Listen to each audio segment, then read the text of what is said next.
swinging a high drive into center field. It's at the wall. It is gone. Casas does it again. It's gone. It's into the bullpen. This game is tied. And he swings and rips one to center field. It's high. It's deep. It's back. It's gone. Sale winds. He fires. Swing and a miss. Strike three. It's over. The Red Sox have won the World Championship.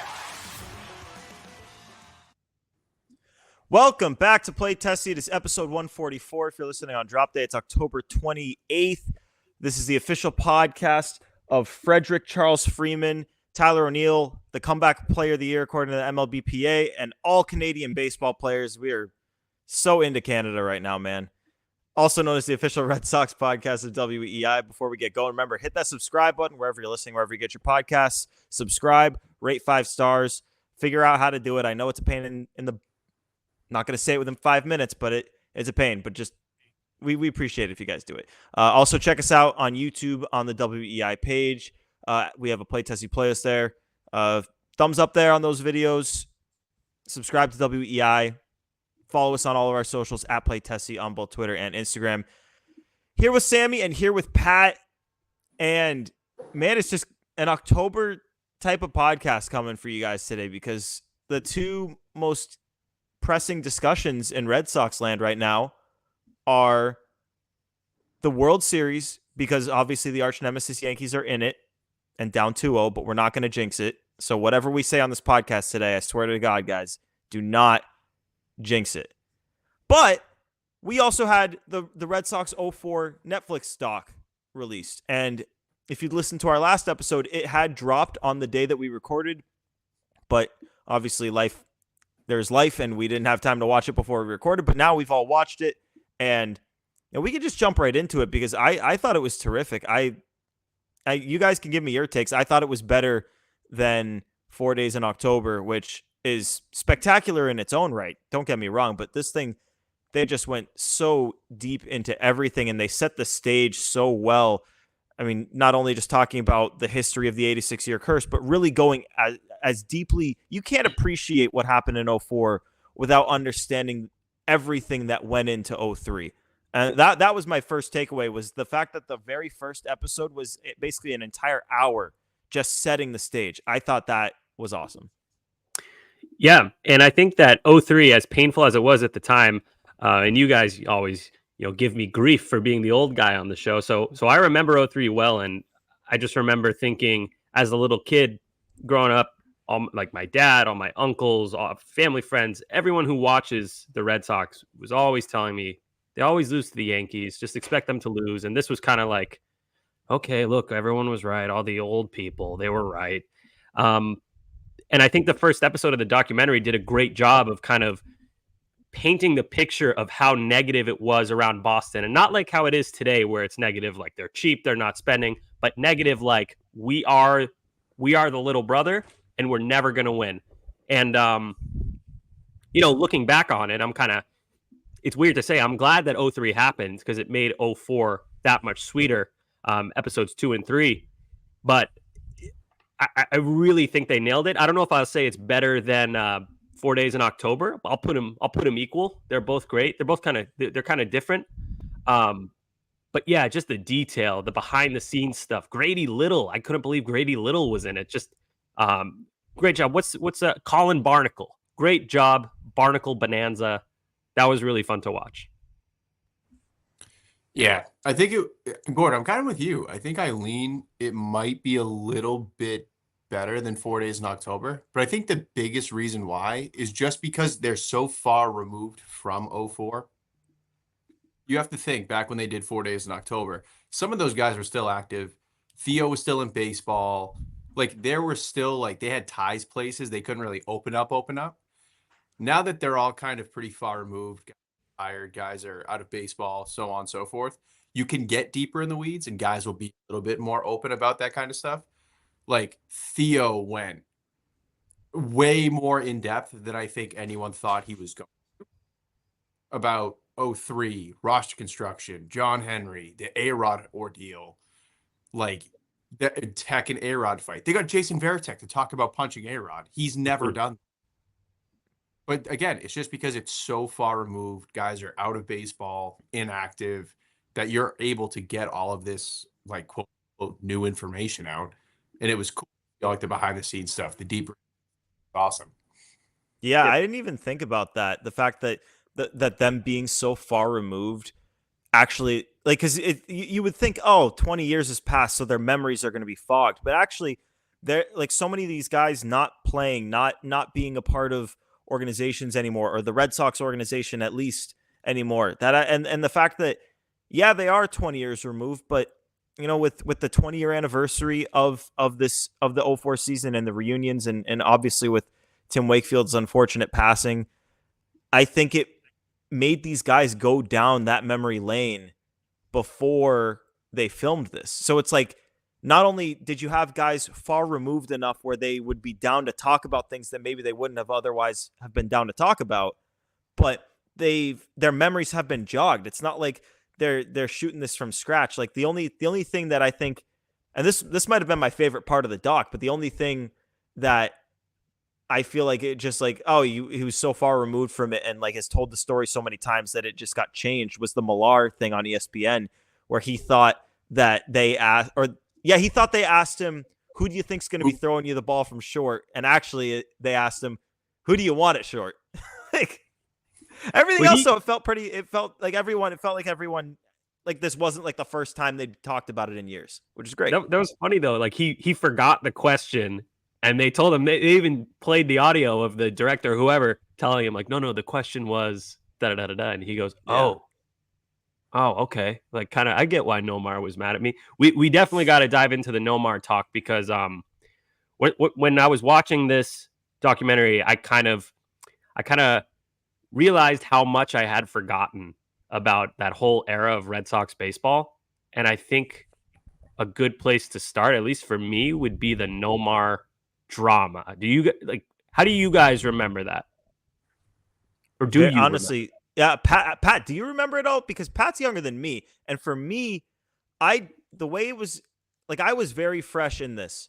So like the way it was explained to me as a little kid just getting into baseball was Nomar's upset about his contract, and so they traded him.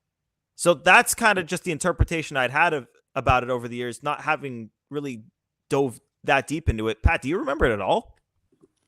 I remember, so like I was 5, so I don't remember like how I would now. But what I do remember is like reactions from, because my whole family's huge Red Sox, like diehard Sox fans.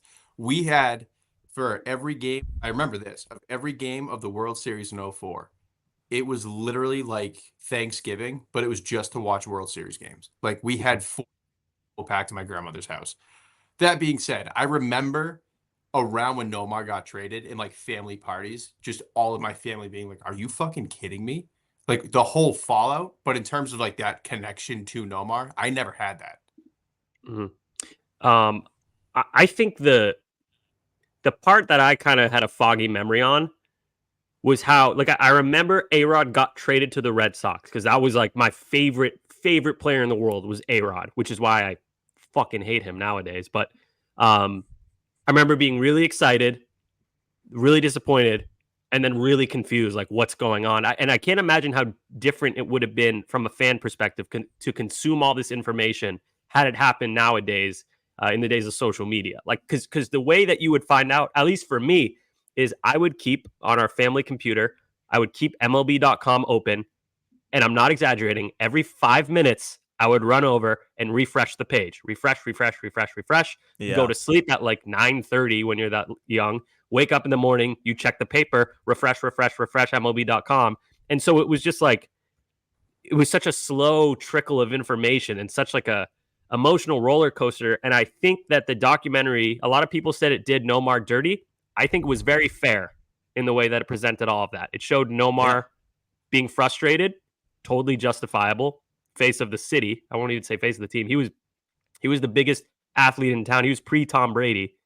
And then kind of like, he lashed out a little bit. Again, understandable. You want these guys to be professional, but they're only human. And then the departure and how strange it is. Just such a weird time, like a time frame in Red Sox history, and I kind of like I said earlier, I had forgotten how it all felt. I don't think they did. I respect that people think they did him dirty, but the truth of the matter is the documentary starts pretty much. Obviously, they go over stuff before, like John Henry buying the team. They go over the curse and whatnot, but it really starts in 03. So, like, yeah, like the peak of Nomar didn't take place in the doc. As all of this stuff is happening, the Nomar era is slowly teetering away, and the relationship is deteriorating, and he's just. The truth of the matter is, like, during this time period, when Nomar was in Boston, he was upset about things. And then when he left, he was salty about how it ended. And, you know, you can't tell the story of 03 and 04 without that. It played such a big part in everything. And the A-Rod trade it has ramifications to literally every World Series up until 18, I guess you could say. Because, like, 04, Manny's the World Series MVP. 13, if Ortiz wasn't God himself, Lester could have been the World Series MVP. 07, Manny and Lester are huge parts of that team. So and obviously it had huge ramifications on Nomar for 04 as well. So it's a huge part of the story. Like, I don't think that it's like smearing Nomar to tell it like that, because it's not telling the story of like the 99 to 2002 or whatever Red Sox. It's telling the story of the 03 and 04 Red Sox. Yeah, I think that was the biggest like trade-off in value between 4 Days in October and this was that like 4 Days in October, they're like Red Sox traded superstar shortstop Nomar Garciaparra for Gold Glove Orlando Ferrello, and that was it. Here, you got to see like, not that I don't want to say Theo threw shade, but he did kind of infer. He was like, yeah, who knows when he got hurt? Maybe he came into camp hurt. And like once that was said, I'm like, oh, that caught my eye. That was Jed like, Hoyer. Yeah. Jed Hoyer said that one. It was Jed, yeah. And I was like, that seems a little more than speculation or just like like he knows something or is inferring something. So that part was interesting. And then like just reliving like Jeter running across, diving into the stands for that bullshit catch they didn't have to dive in the stands for. And then it immediately pans to Nomar, who's the only guy standing up on the dugout. And yeah, Pat, that's a great moment to point out, because it has to be said, every conversation back then about Nomar also included Jeter. He was always being compared to Jeter. Everything he did, it would be compared to Jeter. So for Jeter to, it was a great catch. Yeah, I think it was a little bit overrated. Maybe he didn't need to take 47 steps and then dive headfirst into the stands to earn his pinstripes. But just the contrast, the juxtaposition, there's a word for you, of Jeter having blood on his face from the dive into the stands, and then Nomar, sulking on the bench. Of course, there's a lot of context that went into that, but the optics were so bad. And that's another thing. Like, when I see that Jeter catch, I don't associate it with Nomar. I had forgotten that was happening, that the Nomar drama was happening when that catch happened. Yeah. So just the reminders, I kept having those like, oh yeah, that's right kind of moments. And I wonder, like, am I going to do that in 2038 when there's a 2018 Red Sox 20-year, like documentary or something about it? Like, it was just so much fun to watch. I kept having those moments. My old man brain was remembering. I had those thoughts too. Like, I was thinking to myself, when in 2027, or like, I don't know, that's a bad example because I was a kid then too, but like in 2038, am I going to be like forgetting details about the 2018 season? My answer to that right now, I think, is no, just because like, I think I can speak for all of us in saying that we are just so much more locked in now than when we were like 5, 6, and 8 years old. But it's crazy. We have Twitter. We have more internet access, much more data. Yeah, we have connections through the team now. Yeah, so like it's different now. But I want to go back to one thing you said, Sammy, because you were talking about how you would refresh MLB.com every 5 minutes. My version of that. So my first like when I first got interested in like the whole rumors and trade side of baseball. It was when the Red Sox were rumored to be trying to trade for Johan Santana. And I was obsessed with him. I would have traded Ellsbury, I had traded Buckles, I had traded everything. And my thing there was I would refresh boston.com for articles, and I would do it, like I just had the tab open on the computer all the time, and like during school I would go to like the library and go. And then I learned about MLB Trade Rumors, the website, and I was like, oh my God, this is fantastic. It has so many more articles. It tells me about the other teams. It's all in one place. And then I discovered Twitter, and I was like, oh my God, now I don't even have to wait for them to write the articles. Like, it's crazy how that shit evolved over time. But yeah, boston.com was my original path into that. Yeah. Boston.com. Yeah. My version of that. There were 2 guaranteed days that I was going to be sick from elementary and middle school. It was going to be trade deadline, and it was going to be a day of the winter meetings. I was camped out at my Dell PC, my parents' work, and I'm just getting trigger finger on the refresh button on ESPN. Loved it. Lived for it. Yeah. Yeah, the worst one of those like situations was Teixeira. That one is the one I remember the most vividly, because I remember the picture. It was him playing for the Angels. Was he went from the Angels to the Yankees, right? Yeah. Yep. And I kept refresh, and I'm waiting for Red Sox to pop up because they were heavily in on Teixeira, who was unbelievable at the time. And then I remember just my heart sinking. But didn't he agree to go to the Red Sox? Didn't that come up at one point that like Mark Teixeira like agrees with Red Sox, and like it was like a little bit flimsy, but like he kind of agreed? Yeah, it rings a bell. I don't remember that detail, but I just remember like the consensus was he was probably going to the Red Sox, and the Yankees came in at the last second and stole him, and it was just devastating. That's why he's forever my least favorite, is because he spurned the Sox there. He spurned the Sox on draft day. I believe they drafted him too, and he didn't sign, even though like he'd given them the impression that he would. Like that guy, just all around dickhead. Maybe my least favorite Yankee of all time. I have to think about that one. He might be though. I wanted to ask you guys, we got to talk about Grady Little, because before I knew anything about this documentary series, no shot I would have predicted Grady Little. First of all, me personally, I have a ton of respect for him for doing that. Yeah. Because this has to be a dark, dark, dark time in his life / career to discuss. And you could kind of see like the pain in his face when he was discussing it. He had a little smirk, but it was kind of hiding that. So like, what did you guys think about A, what he had to say, and B, like the fact that he was even included in this and agreed to do it? I have mad respect. Like, I think his perspective is important to the story. I wouldn't have necessarily expected him to do it because I don't know how much benefit he can get by doing it, but I think it's good that he did it. And I think his commentary was awesome, and he had some of the best lines in the entire thing. What did he say? He said analytics are like bikinis. They show you a lot, but they don't tell the whole story or something like that. That was right. Great. That was the quote. I remember as I was asking you guys about Grady Little just now, I was like, what was the weird quote he said? I knew it was something bizarre. I didn't write it down. Yeah, that was it with his accent too. Just talking like this, talking about bikinis.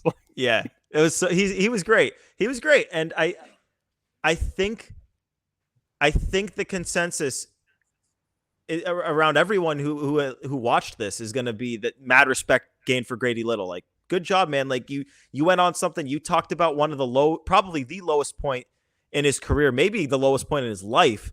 Yeah. And you know what? You're going to come away from it with tons of people with mad respect for you. Like, good job, man. Like, Grady Little, didn't know much about him because he really only managed the 1 year. Like, 2003 is kind of the beginning of my Red Sox memory, and it was the end of it, so I barely remember him.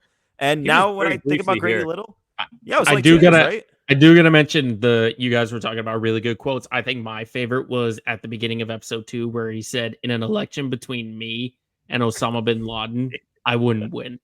Yeah. Like Yeah. that, Dude, he's got a that good sense of literally, humor. I had to like perk my ears up. I was just like, what did he say? He's Yeah. funny as hell. He's funny. Yeah. But he But- felt adamant on like he still felt like the decisions that he made were the right ones to make. Like when he was talking about Yeah. pulling Pedro in the 8th inning, like he was still pretty adamant that like I knew what I was doing, even though everyone else around there. I think he is like what the Cubs think of Steve Bartman before they broke the curse. Little is like that for the Sox. Yeah. Yeah. I think just beyond like the 03 thing, I think the inclusion of Grady in like just the disaster class man game 7 lays the perfect foundation for why Tito is such the perfect manager for Theo at the time, for ownership, for the players. Like it was just a complete 180. Like Grady was like 1970 style baseball, go with the gut. I'm the boss, like whatever. And then Tito, all he was talking about was putting a dip in, being in his underwear, and hanging out with the guys. Yeah. And then he, Yeah. and they were like, "All right, awesome." And then Also- my favorite, the Grady Little thing was after they conclude Game 7. He goes, "Yep, that's where I'm out." Stands up, just shows his gut, takes the mic out, and walks out. Dude, we're a Grady Little podcast now. This is a Oh, yeah. pro Grady Little. By the way, he's with the Pirates now. He's a senior advisor in their front office. What? He's Yeah. working in baseball? Really? According to Wikipedia. Yeah. He's No been there way. since 2014 to present, according to Wikipedia. Little joined the What? Pittsburgh Pirates as a senior advisor to the team's front office. He's been there for a decade? What Yeah. the hell do they have him doing? If Advising. he doesn't like analytics, what the hell is he advising on? What's he he just doing? grunts. He just goes like, That's how Derek And you- Shelton made it. He's like that manager Browns chair. coach who got viral when he went and his gut will move. Like that's oh it. yeah, isn't he? That guy's from. I think that guy's from Massachusetts. The fat Can you- Browns coach with the jumping belly. Can you guys imagine a conversation in like this day and age between Ben Sherrington and Grady Little? Oh God, no, yeah. There's no way he Like works. that. There's no way he works. He's worked there for 10 years. I do not. We need to find this out. We gotta. He's the special advisor. Do we have any Pirates connections? Who do we? Mm, Bradfo know Nick York. anyone with the Pirates? We gotta find someone who knows Nick York, and Yeah. we'll get Nick York to find out. Yeah, Or maybe Hey, we'll go find Quinn Priester or something and ask him. By the way, and I know we're kind of jumping all over the place, but like this documentary made my brain go all over the place. We talk about these old guys not knowing, not using analytics. It's not that they don't know about them. Did you guys notice Peter Gammons had a quote about OPS from the year 2005? Like they had an interview of him post 2004. It was 2005, I believe. It was 4 or 5. It was like after the World Series. And he said like, yeah, the OPS difference was XYZ. My jaw I dropped. didn't catch that. You're right, because I didn't know what OPS was back then. Dude, yeah, I didn't know that people even used it back then. 20 years ago, people using OPS. I figured they were using on base and base. slugging, but not OPS, like combining the two. So that was interesting to me. And Tito talking about how he used analytics back in 2004, not a ton, but he still utilized them. That kind of caught me off guard too. It was just, and that's kind of the greater point that we were talking about, how different the dissemination of information is today. Like we never heard about that shit back then, but now we hear all like, Dave Roberts in 2018 giving his reasoning for like, I used Ryan Madsen for the 4th time in a row, and because blah blah blah blah blah, and lefty sat Cody Bellinger. Like it's just so different back then, and it was cool to see for an old guy like myself to take a little time travel back to the early 2000s. Well, speaking of old guys, Sammy, I do need to ask you because last episode you did say that you were angry just watching John Henry speak. Like, how are your feelings now? Are you still mad just to see him just reflect on 04? The fuck did he keep calling it? He was like, it was an epic quest to defeat the Yankees. No, I honestly, an epic quest. I thought it was gonna make me angry. It made me more sad than anything. I was ready to get angry and like be like, fuck you, John Henry. What happened? But I was kind of just like, man, I used to admire this guy so much. Like he cared so much about the Red Sox, cared so much about how well they played and how it reflected on him. And I know he was always making money. Of course, he's always making money. He owns the fucking Red Sox. But just like how enthusiastic he spoke about that time of Red Sox baseball. I was caught off guard by that. I thought it was going to make me mad. It didn't make me sad. I thought he was fine, but just knowing how much they talked to him, I would give anything. And this goes beyond John Henry. Like, I just want to see the uncut footage. I know they have so much, and I know that they had other episodes of this doc that they were ready to put together. And so there's a ton of uncut footage that the public's just not going to see. I don't know how it's possible to get that, but for John Henry in particular, and guys like Theo and Jed Hoyer and Tito, and some of the stories from the play, like, oh my God, what I would give to see the uncut footage that like they have of Tom Werner and John Henry, because those guys can't talk for hours without slipping up in some way or saying something that they shouldn't. And we would learn so much, not just about like the Red Sox of the past. Like, we'd certainly learn things that happened in the past that we didn't know about, but we'd also learn probably stuff about what's going through their minds about today. They're just like, they have the gold.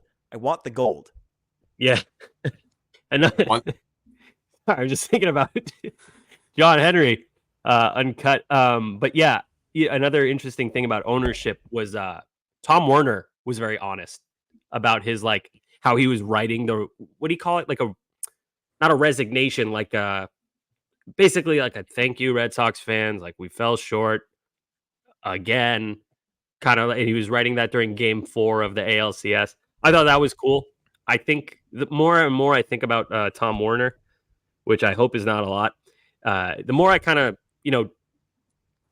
hate him less. I won't say like him, but hate him less than I did a year ago, just because I think that I think it's John Henry who's making the team cheap, not him. So getting to hear him talk in kind of a format that's designed to make him look good. Like, obviously it's Netflix.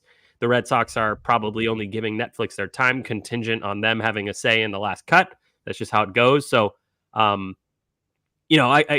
guess maybe a little bit of sympathy for Tom Werner after the Full Throttle thing. Like, I think that he actually meant it. I think that was John Henry who made it not happen. So, I thought that was interesting to hear Tom Werner kind of give his 2 cents on his perspective, because I don't think anyone really thinks about him too much when it comes to 2004. They think about John Henry and Theo. Yeah. One part of the documentary that made me legitimately laugh out loud was when John Henry had said, like, Tom Hicks had called him up, said, we're thinking about moving A-Rod. Do you want to have a meeting with him? John Henry's like, yeah, like, I'll come sit down with him. Like, just informational, like, really low key. And then Tom Hicks just immediately leaked that they had a meeting, and it just cuts to like 5 different news outlets breaking that A-Rod's going to the Red Sox. Yeah. Just a bag move out of Tom Hicks. Yeah. So all in all, just I know we all had so much fun watching it. Obviously looking forward to the next Red Sox Netflix doc about the 04 or the 24 season that I believe is scheduled to come out. I thought they said January at first, but I think it's more like March or April or something. Yeah, so, right before the season. I thought that was the consensus. Oh, wait, one more thing. Trot Nixon, the way he was sitting like this, like the entire time, he's just like, oh man, dirt dog. That was so Trot Nixon. I got a kick out of it with his camo Red Sox hat. Yeah, he's talking about Kurt Schilling's his ankle, like the suture that they had to do, and he's like, yeah, it looked like hamburger meat.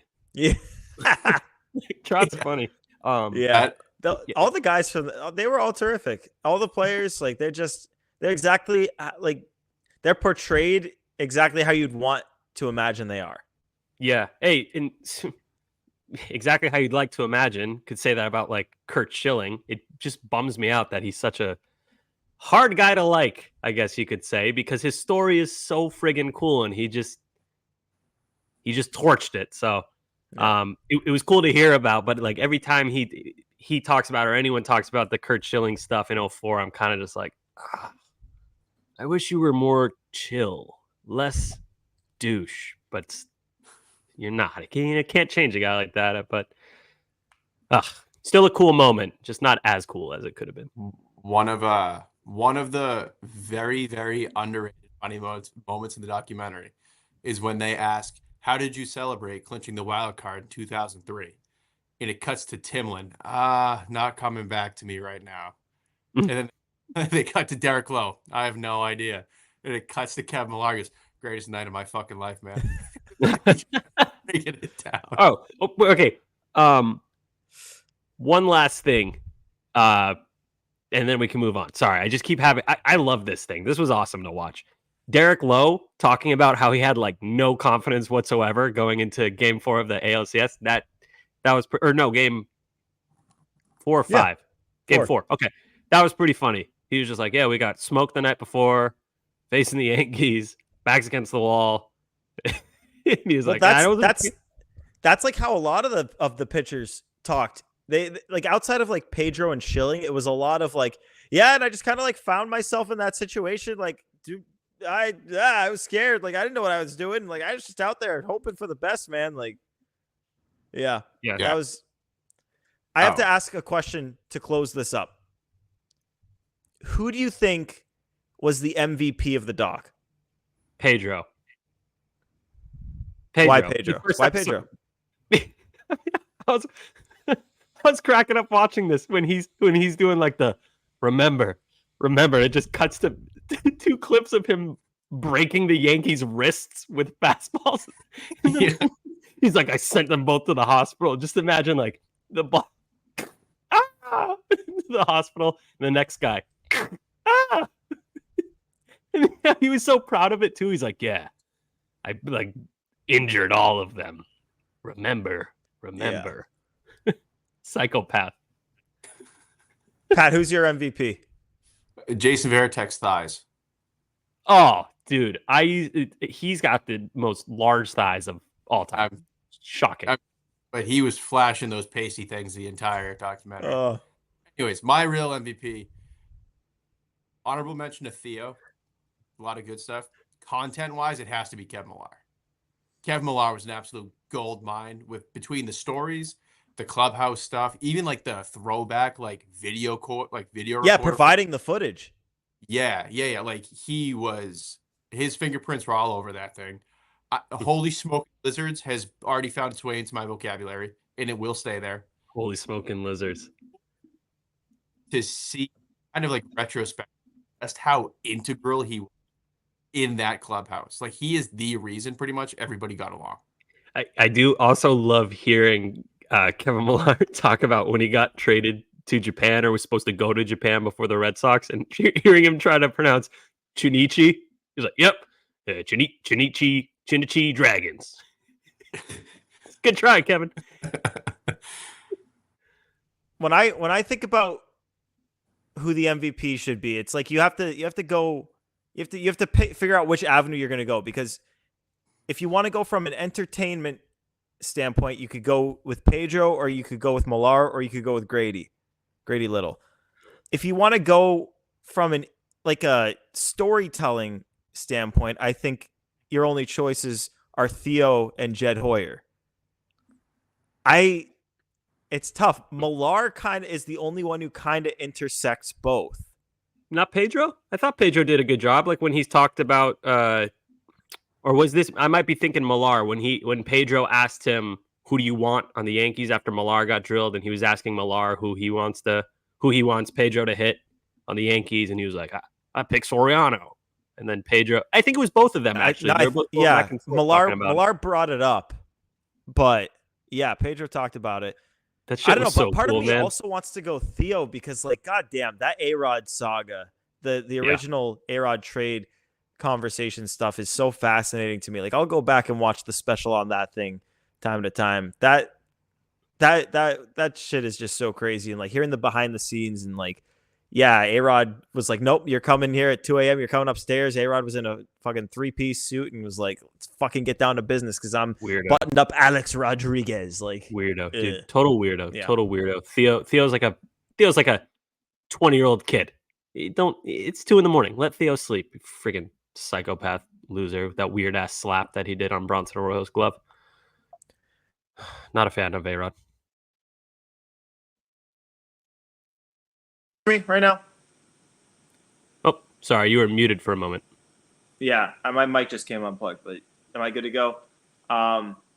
Yeah, so we ran a little over on the documentary talk, understandably, because it was so good. If you haven't seen it, you should definitely go see it. So I think we're going to integrate enough said and the World Series talk a little bit. And quick thoughts just on the World Series. This will kind of, I guess, be enough said.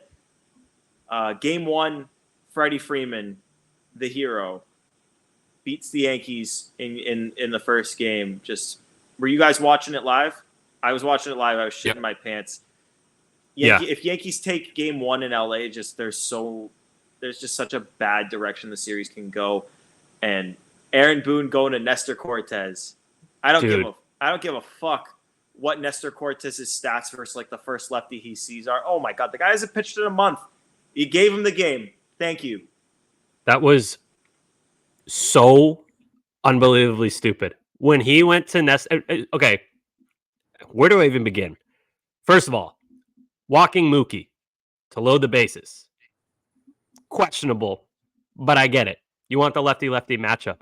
However, if I remember correctly, Freddie Freeman is literally the best left-handed hitter at hitting left-handed pitching. So it doesn't really make much sense to load the bases and just make it easier, kind of pigeonhole your pitcher, Nestor Cortez, who, as Gordo says, hadn't pitched in roughly a month. On top of that, you have Tim Hill in the bullpen, who's not a perfect person for that spot, but he's a left-handed specialist, which is pretty much non-existent nowadays. Yankees have one and didn't use him. I could not. When Nestor was shown on TV, I audibly said, oh my God, what are they doing? This is great.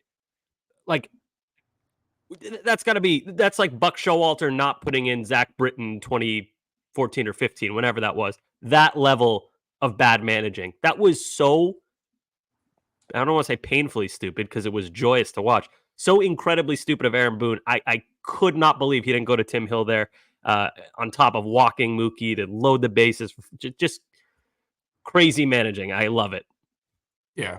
And then let's not forget the complete malpractice before that, pulling Garrett Cole at 88 pitches when he was absolutely carving up that lineup. Mm-hmm. That was Evan Cash, Blake Snell scenario all over again. He very easily could have gone another inning, saved the bullpen a little bit, gone deeper into the game. I didn't get that. The Nestor thing is miles worse because he's on 32 days rest, hasn't pitched in the postseason. He's not a hard throwing lefty. He's not a hard matchup. And Sammy, I thought the same as you. I was like, if you're truly going for a lefty-lefty matchup, you're intentionally walking Mookie, you're gonna get Freddie. There is no analytic, no raw number, there's no data that in a go to Nestor over Tim. Yeah. I respect the walk of Mookie just because obvious lefty, but also Freddie Freeman hasn't been playing particularly well this postseason, and a huge part of that is because he's basically playing on one leg. So I totally respect going for the lefty, but Tim Hill, ERA in the ones this postseason, it just makes absolutely no sense to not ride the hot hand, who's not just hot. He basically, as soon as he got to the Yankees this year, has been terrific. He's been the guy in that spot. I just don't understand why you would not. Why are these teams asking guys to do more and different things than they're used to doing when they have guys on their teams who have been terrific at doing that thing? I never understood why the Guardians would pull Hunter Gaddis, after 2 outs when he's pitching well to go to Clase for a 4-out save when Hunter Gaddis has a 1.5 ERA throwing 8th innings all year long. And Clase has been throwing 9th innings and not getting 4+ outs all year long. I just don't get it. They're asking Nestor Cortez to do something he hasn't done all season long in the biggest of spots when you have a guy who's been doing it over and over and over again against lefties. Crazy to me.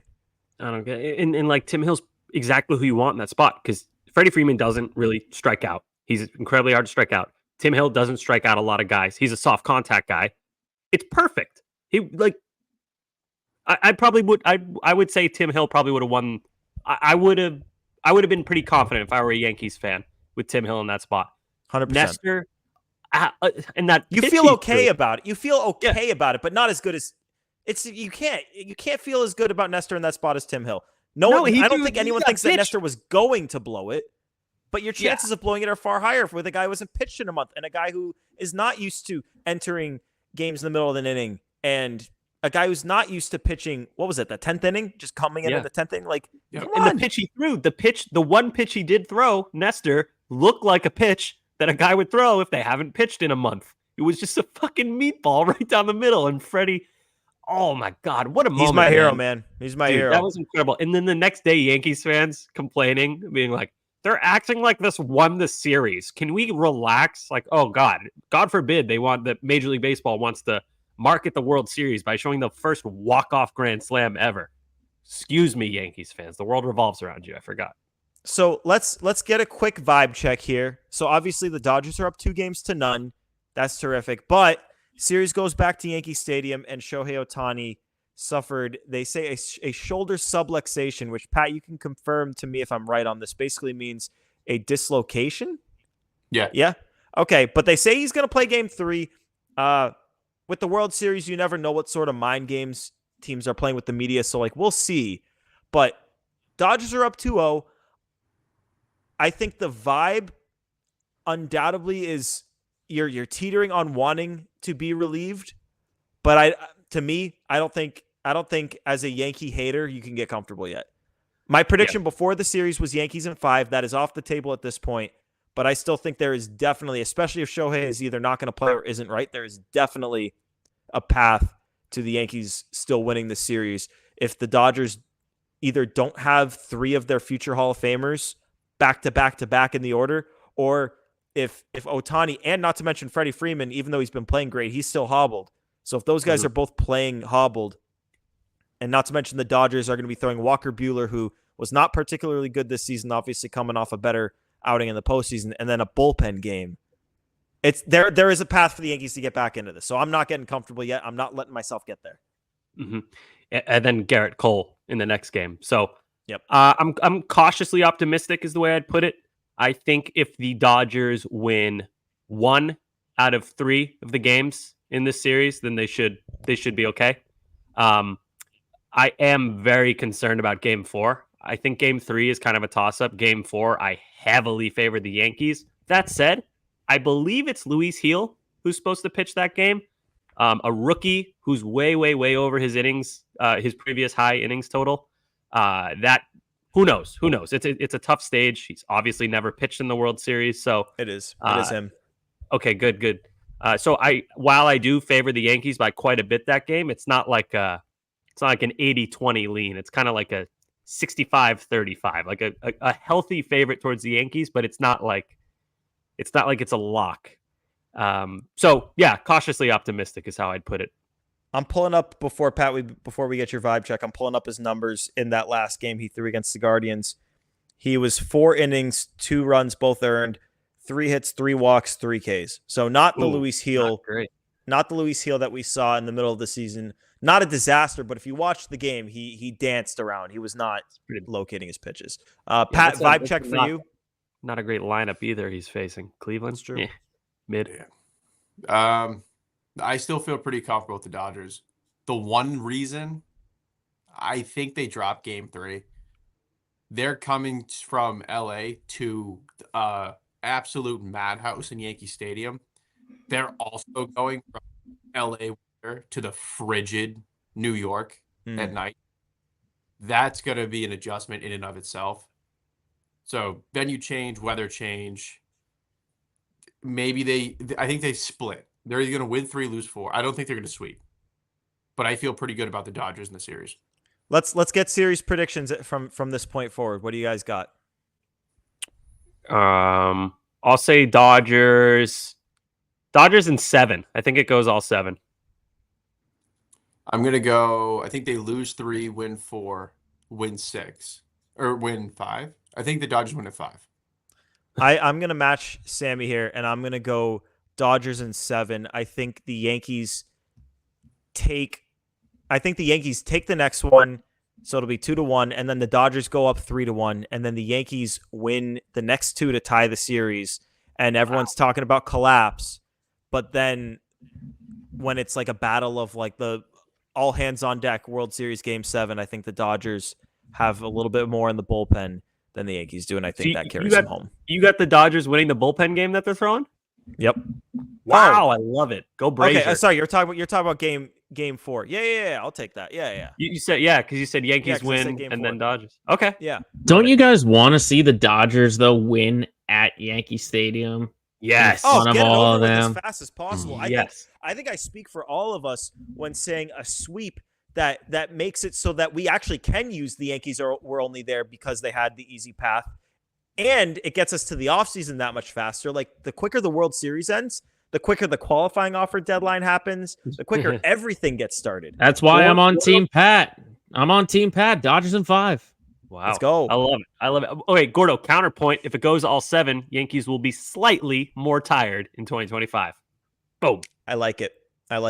But also, if they go 7, future Red Sox Blake Trinan will have been used quite a bit. And I've always been of the belief of guys that make a deep playoff run maybe aren't the best to sign, especially to the short-term deals. I go by that route in fantasy baseball. It depends. For a guy used like the Dodgers are using Blake right now, it's like he threw like 30-something pitches last night, and that was the day after throwing like 20-something. So that's a lot. Understandably, because he's like either their best or one of their best guys, and it's the World Series. So you're going to do what you got to do. One last question about the World Series. Do you guys think Aaron Judge is going to have a moment in any way at all? It's getting a little sad. I'm going to say yes, just because if I say no, he will. That's what I was thinking. I'm like, yeah, he's going to have a big moment. He's Aaron Judge. Yeah. He's going to do great. Come on. Exactly. You think they're going to Trey Turner him at Yankee Stadium or tomorrow? If they boo him, okay, the Yankee fans have been stupid as hell because I've seen way too much fire Boone stuff today for a guy that handles the New York media terrifically, for a guy that manages several stars and future Hall of Famers all on the same team really well, and he's gotten them to the World Series basically without even a hiccup. To talk about firing that guy, I think is insane. So I'm not going to put it past them to potentially boo Aaron Judge during the World Series. They would be stupid to do it, especially right before Juan Soto hits free agency. Yeah. But I wouldn't put it past him. It might happen. I don't think firing Boone is a crazy thing. I mean, that was awful in the first game. We just spoke about it. I thought that was terrible. I do think he's good with the media. He's very good at being level-headed-ish. I like his relationship with the John Boy guys. I think that's cool and unique that he gives them time, and he's very honest, and they don't really take it easy on him either. No. But that said, I do not think he's a good manager. And I think that the Yankees... What does he do that's not good? I know the decision was bad, but really, what does Aaron Boone do that's not good? I'm with Sammy. I think he should be gone if they lose the World Series. And you guys are insane.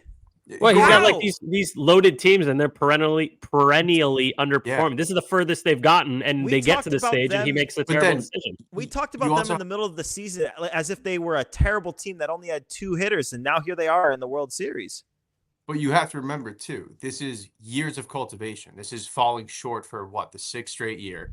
And then on the other side of that, he's not some savant he's not some crazy successful in-game manager or adjustment manager.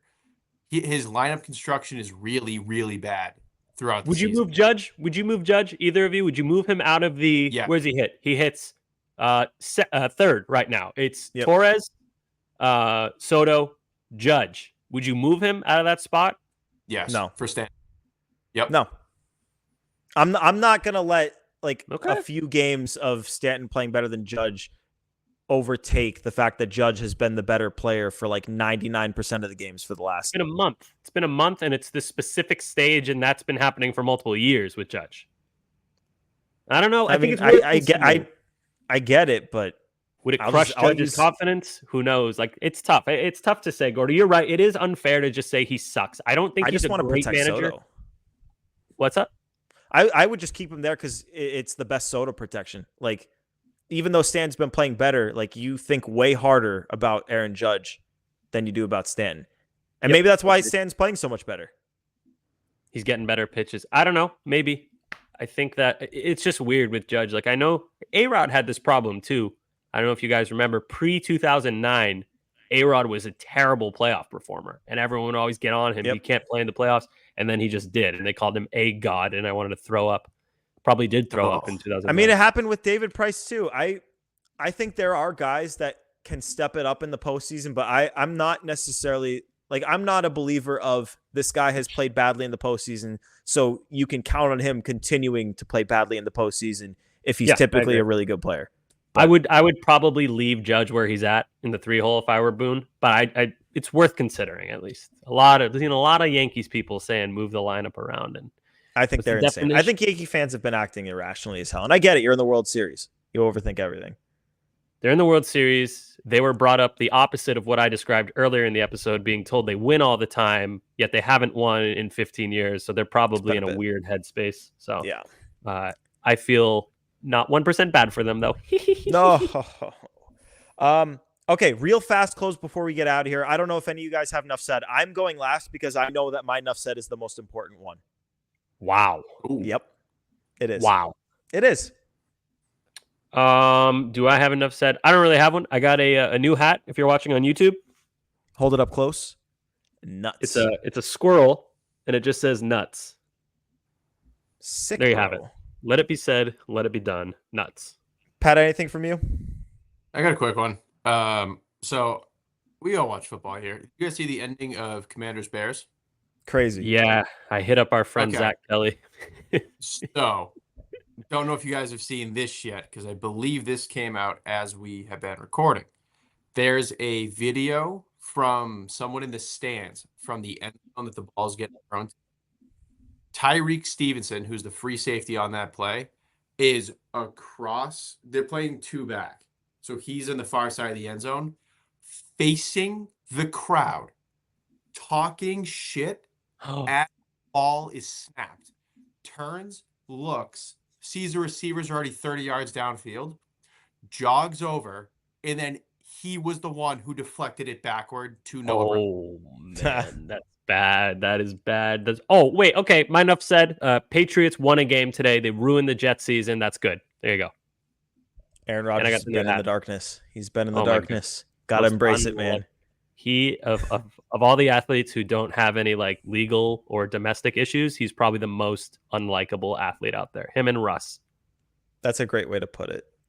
Yeah. Moving aside all the people who have done something awful, just personality-wise, Aaron Rodgers seems completely unbearable to listen to or be around. All right, my enough said, as I said, is the most important one. I am here to express my sincerest disappointment and I just can't believe that the Red Sox didn't bring back Yohan Ramirez. I'm just devastated, and I can't believe he's gone. I think Grady Little was smart to recommend that the Pirates be the team to sign him. You think that was Grady, dude? Nah, Grady's a smart man. Dude, is he a Play Tessie listener? I mean, maybe if Grady recommended. I mean, I don't know, dude. It's hard not to love Yohan if you just seen him pitch once. He's a stud, and a minor league deal with the Pirates. He's gonna make it up there. He's gonna pitch big league games, and he's probably gonna be the reason they break their playoffless streak, that drought. He will be closing out important games for the Pittsburgh Pirates. It's gonna be crazy, and gonna eat the dust. No, I completely disagree with that whole take. I think that Grady Little listens to Play Tessie. He heard you talking about Yohan, and he said, this guy's stuff sounds electric. I don't really have a working computer, but I'm going to get my phone and call the Pirates and tell them to jump on this chance because I trust the Play Tessie guys with my life, and I wish I had consulted them back in 2003 when they were between the ages of 5 and 9. 5 and 50. God, yeah. Yohan Ramirez, you will be missed. His Red Sox career was spectacular. Just an absolute legend. I'll never forget him, and I'll be rooting for him this year. it's gonna be an all-time season from Johan, and that is definitely how we are closing up this episode. Because we could talk about 04, but the only thing that beats 04 is Johan. So we appreciate you guys tuning in to episode 144 of Play Tessie. Subscribe, rate 5 stars wherever you're listening, wherever you get your podcasts, or on YouTube on the WEI page. You got a Play Tessie playlist. It has all the episodes there. So go subscribe to WEI and hit the thumbs up there, and subscribe to the podcast, rate it 5 stars on all your platforms, and find us on the socials at Play Tessie on both Twitter and Instagram. For Sammy, for Pat, for Joe in the back, it's Gordo here for Play Tessie episode 144. Go Dodgers. Thanks for tuning in. Peace.